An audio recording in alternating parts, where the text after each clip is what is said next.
Jason, it is great to see you, my friend. Happy holidays.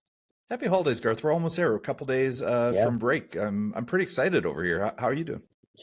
Yes, Havergal had their amazing carol service at St. Paul's Cathedral. There's over hundreds of people there singing and celebrating. And that for me is the real kickoff to the holiday season. That's when I don't feel that it's too early to listen to Christmas carols. I celebrate Christmas, and get involved, like start Christmas shopping and those types of things for my family. So feeling it, man, feeling the energy. Yeah, same for us. We've got holiday concert one after the other around here at Rundle. Last night we had a really special one, and my youngest son, 7-year-old, was playing the drums on stage. It was pretty exciting. Oh, nice. Garth, it's a question maybe leading, but do you have a hobby that you've come back to recently, and like what does that do for you? Oh, Jason, I sure do. I used to be a drummer. Yeah. And I love drumming. Just ask my wife when we're in the car. She absolutely hates it. But I'm constantly drumming, tapping my toes, all those things. So with thanks to Bell and Tim, who we've talked about on this and had on this podcast before, I set the intention that I would just about 25 minutes a week, not a day, 25 minutes a week, just sit in the drum kit here at our school, put on my headphones, jam out to a couple tunes. Gotten right back into it, and it brings me so much joy. I look forward to it. Yeah. What about you? Garth, well, I'm getting back into basketball a little bit. Recently, we got an alumni game coming up later this week, so I'm looking forward to that. But I think, in this episode, what we're talking about is over the holidays, we hope people take a moment to rest, relax, rejuvenate, and we're offering up a holiday list of things they can look to in leadership. That some of them are heavy and some of them are not so heavy, but we hope that our listeners take us up on a couple of these. Yeah, it's the season of taking care of yourself, because as a leader, you got to put your own oxygen mask on first sometimes, right? And now's the time to make sure that you come back in January if you're in schools, or whenever you are off of vacation if you're not in schools, and you come back and you get ready to go to lift everybody up and get started on the new year.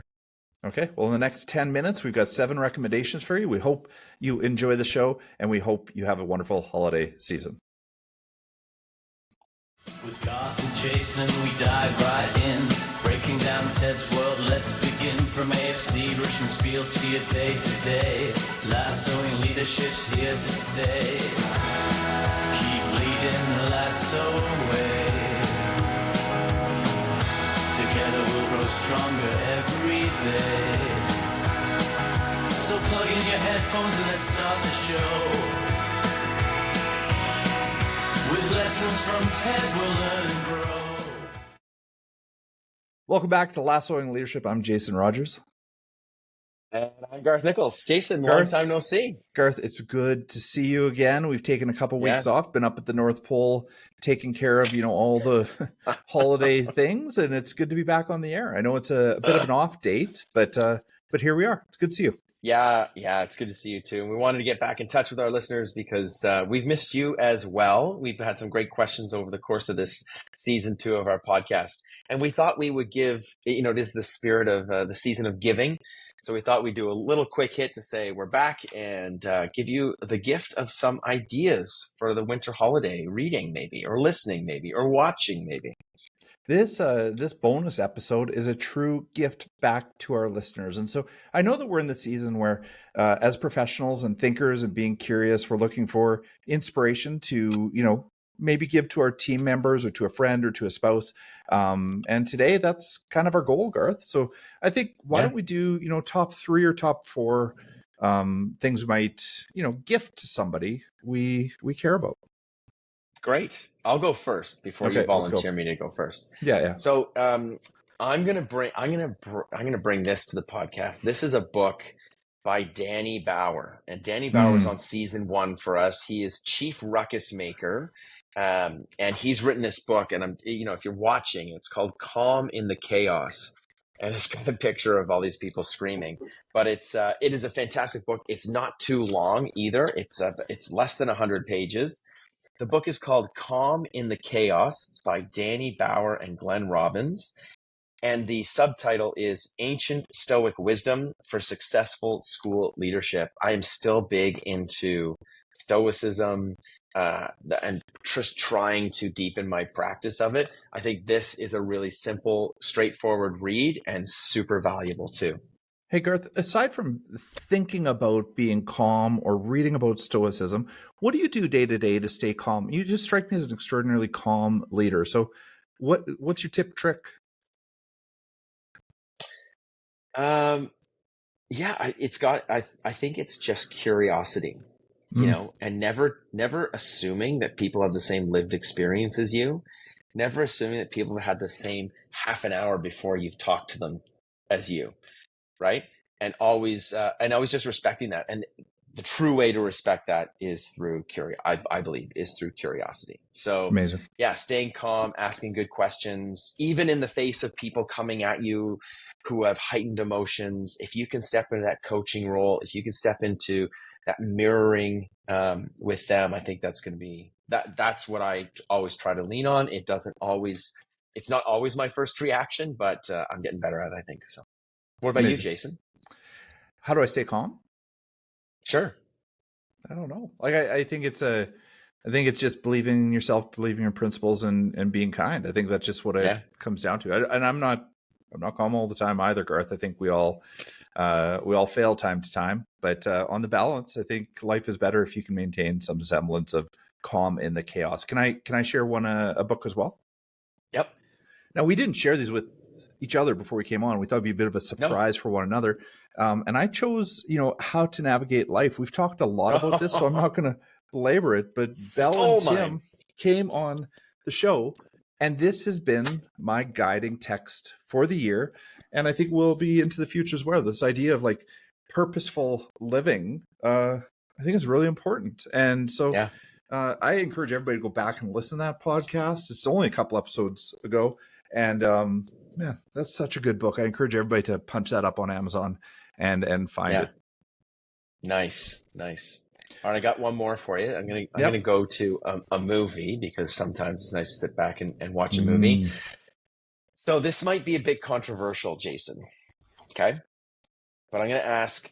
Maybe it's a bit of a challenge, but I'm gonna ask our listeners to watch one of the following three movies and then compare it to another movie. So you can watch The King's Speech, you can watch Moneyball, or you can watch one of my favorite Denzel Washington movies, Remember the Titans. Okay, right. Watch one of those three movies, and then watch the movie Whiplash. Okay. Remember that? Do you remember that one? Oh yeah. Whiplash, about the drummer. Because just juxtaposing different approaches. And I think in that bit of a challenge, that little bit of a movie study, you will see very clearly where you as an individual land on leadership. Yeah. And you'll see very clearly that there is a bit of a gray zone in terms of what's effective leadership. And you can pull some different elements from any of those movies. But that's what I recommend. And I give that gift of like 5 hours of watching movies to our listeners. Leadership challenge accepted, Garth. And I do have another book I'm going to come back to. But before I do that, I'm going to offer a movie as well. And the movie is Out of My Mind. And it's on, I believe it's on Apple TV or it might be on Disney. But effectively, it's an incredibly uplifting movie about inclusion. It's uplifting about empathy. It's uplifting when looking at visible disabilities. The only thing I would say is gift yourself a box of Kleenex before you start, because this movie teaches us so much about being human. And so I encourage everybody to watch it. It's really one of the best movies I've watched this past year. It's based on a young adult novel as well, but Out of My Mind. Absolutely tune in. It's on Disney Plus. So check that out if you haven't seen it already. Amazing. What's your book? Okay, so I've got two books. I'm gonna share them back to back. First one is if you want a quick, easy lifting read in leadership over the holidays. One of my favorite leadership books. I'm gifting this all over the place this year. Is just The Four Agreements. Right? I think it's got so many salient lessons in it. Nice. You can hold it close, and it does help you out. And the last one is something a little easier on the head, somewhat, but I love picture books, Garth. I think I love having books around with compelling pictures. And I bought this book for my leadership team this year, which is called Humans. Okay. And effectively, it's a picture book. It's a photo book that, just takes pictures of regular humans around the world and celebrates who they are and what they're going through. And I think it's just a good reminder in this day and age of technology and AI and all the challenges and all the changes, just what it means to be human and leaning in on that. And I really think, that's the central question that I hold close is what makes us human and how do we hold on to that and protect that in this day and age of incredible change. Love it. Love it. The last resource from me, and I really value this. I'm going to recommend it to educators and non-educators alike, and it is a subscription to Harvard Business Review. And I do that for a couple of reasons. One, I find it gets me out of my education realm. It lets me into what the world of business and industry is looking at. It's designed for leaders. So they've got some great pieces in there around the workforce and elements of the workforce, primarily based in the US, but I do see the same trends in Canada. The other reason why I recommend it is the artwork is stunning in that book, in that publication. It is one of the few things that really you do benefit. I shouldn't say few things. I'm a reader. It's one of the things you really benefit from holding it in your hand. So Harvard Business Review, treat yourself, or maybe your organization already has a subscription. Big on my list. Yeah. Well, there you have it, listeners. That's our top 7, gifts over the holidays. You got a few movies in there, and you got some reading, and you even got a magazine. And we hope you take us up on that, Garth. I particularly like your challenge, and I think taking a little bit of time to rest, recharge, and rejuvenate over the holidays is important. And I think let's get into it. Absolutely. Okay, everybody. We'll see you next Tuesday. We'll see you on Tuesday when we get back into our regular swing of things. All right. Wishing everybody a very happy holidays. And until next time, keep leading the Lasso way. Thanks, everybody. Thanks, everybody. Bye. Step up to the mic. It's time to play. Lassoing leadership every day. From the pitch to the boardroom, lessons call to mind. Keep leading the lasso way. You'll find we've got heart, we've got soul, and humor too. Exploring how TED shows what leaders should do. With Garth and Jason, we dive right in. Breaking down Ted's world, let's begin. From AFC, Richmond's field to your day-to-day. Lassoing leadership's here to stay. Keep leading the lasso way. Together we'll grow stronger every day. So plug in your headphones and let's start the show. With lessons from TED we'll learn